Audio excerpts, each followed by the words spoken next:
Sena UPD Chief Uddhav Thackeray has claimed a Godhra-like incident may take place during the return journey of the people expected to converge at Ayodhya in Uttar Pradesh from across the nation for the inauguration of the Ram Temple. Listen into what he said. लाखोच्या संख्येने हिंदू बोलवायचे, बस गाड्या train सगळ्यात यायचं आणि तिकडनं झाल्यानंतर परतताना मध्ये कुठेतरी गोधरा घडवायचा. करू शकतात, हल्ला होऊ शकतो. कोणत्या तरी वस्तीमध्ये बस जाळतील, दगडफेक करतील, माणसं मारतील, पुन्हा देश पेटेल, पुन्हा तेच ते सगळं तेच ते आणि तेच ते पुन्हा घरांच्या होळ्या पेटतील आणि त्या पेटणाऱ्या घरांच्या होळीवरती यांच्या राजकीय पोळ्या ते भासतील. My colleague Arunil Saradekar on the broadcast with us. Arunil, this is being seen as a provocative remark at a time when there are celebrations, excitement around the inauguration. Uddhav Thackeray warning of a Godhra-like situation.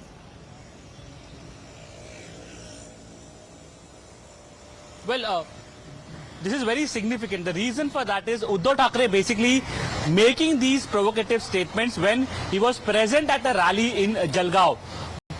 He was basically quoting Mahua Mitra and Satyapal Malik, saying that the BJP government has two options. One is, as per Satyapal Malik, basically putting the statements and quotes of Satyapal Malik saying that a similar incident which had taken place wherein army people were attacked earlier, same thing will be done by the BJP government. These are the claims of Satyapal Malik, or saying that a Godhra-like situation will be repeated. Basically saying that Ram Mandir will be inaugurated. Many people will be called for the inauguration of Ram Mandir, and when they are returning back via trucks or via trains, that is when a Godhra-like situation will be carried out by the BJP only for electoral gains. The BJP obviously has hit back, saying that you're only trying to create communal disharmony, you're only trying to make provocative statements and spread hatred within the society. Uddhav Thackeray also made another noteworthy statement, that was basically saying that I am part of the India Alliance, but that does not mean that we are going to compromise on our ideology. That does not mean that we are going to compromise on our agenda that we have been doing. Basically, the Hindutva agenda that Shiv Sena has been known for. Uddhav Thackeray basically also launched a hard-hitting attack on PM Modi, basically saying that you may change the name of India to Bharat just because we named our alliance as India, but we are going to change the Prime Minister only come 2024. So yes, around 3 to 4 significant statements have been made by Uddhav Thackeray, but one of his statements on Godhra riots, relating to Godhra riots, is been seen as very, very controversial. All right. Arunil, stay with us. In fact, breaking reactions coming in after the statement was made by Uddhav Thackeray. The Union Minister has slammed Uddhav Thackeray for his remark. The BJP also coming down heavily on Uddhav Thackeray for fear-mongering. Listen in. Ram जन्मभूमि के निर्माण के साथ गोधरा जैसे घटना कहने की बात उद्धव ठाकरे यह पागलपन, दिमाग या दिवालियापन को झलकाता है.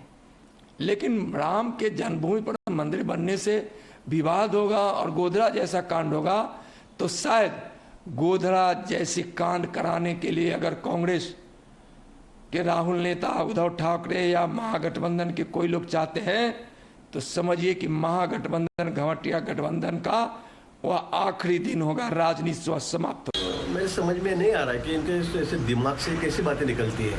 क्या उनको देश में वापस फिर से ऐसे ही दंगल वगैरह करानी है, या उनको कोई समाज को लड़ाना है.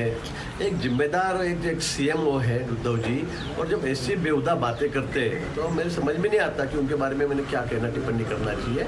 लेकिन ये बिना मतलब लोगों में डर पैदा कर रहे हैं, मुझे ऐसा लग रहा है. अभी उनके आगे पीछे तो कोई रहा नहीं, कोई बचा नहीं है, इसलिए उनकी क्या कोशिश है क्या नहीं ये किसी के समझ में नहीं आ रहा है. लेकिन राम मंदिर इतना बड़ा हमारा भव्य जो राम मंदिर वहाँ पर बन चुका है, उसके लिए सारे लोग देश भर से जाएंगे, और उसके बाद मुझे लगता है इनका तो कोई प्लान नहीं, मुझे तो ऐसे ही लग रहा है.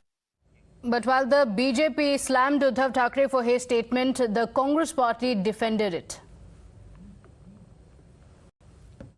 देखिए, जो बात उन्होंने कही है कुछ इसी तरह की मिलती जुलती बात जो है जम्मू कश्मीर के पूर्व राज्यपाल मलिक साहब ने भी कही थी, और कहा था कि पुलवामा में जो कुछ हुआ वो ऐसा लगता है कि पहले से उसकी योजना तैयार की गई थी।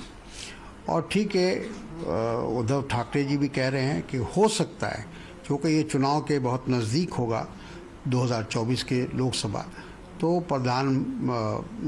भारतीय जनता पार्टी को कोई ऐसा मुद्दा चाहिए जिससे वो लोगों के भावना और सेंटिमेंट से खेल सके। तो उद्धव ठाकरे ने जो बयान दिया है बिल्कुल दुरुस्त बयान दिया है और कुछ भी करा सकते हो। भारी स्तर पर दंगा भड़कने की उम्मीद तो है। चुनाव जीतने के लिए कुछ कर सकते हैं। जब जवानों को मरवा सकते हैं, 40 जवानों को ये मरवा सकते हैं चुनाव जीतने के लिए, इनका खुद का पत्रकार समर्थन करता है। पत्रकार क्या, सुपर पत्रकार अर्नब गोस्वामी, तो एक कुछ भी कर सकते हैं। In fact, more reactions also coming in from the BJP, where the leaders also reminded Uddhav Thackeray of the statements that his father Bala Saheb Thackeray used to make. कि ये पूरा गठबंधन जो मोदी के खिलाफ है, वो वोट के लिए किसी सीमा तक जा सकते हैं। अब उसके बारे में ये बातें अगर उद्धव ठाकरे कर रहे हैं, तो मैं एक ही कहूँगा, हे प्रभु राम उनको सद्बुद्धि दे। बस ये बहुत ही शर्मनाक और अशोभनीय बयान है, इसके भर उद्धव ठाकरे हैं जिनकी पार्टी और जिनके पिताजी ये क्लेम करते थे कि उन्होंने बाबरी मस्जिद तोड़ी है। आज वह इस प्रकार के बयान दे रहे हैं। असल में क्या है कि वह वोट बैंक की राजनीति के चलते हुए अपना जो मूल उनका जो आइडियोलॉजी है उसको छोड़ रहे हैं। So the politics around it also continuing. Arunil, thank you for joining us with those details. Keep a track of the reactions that are coming in, because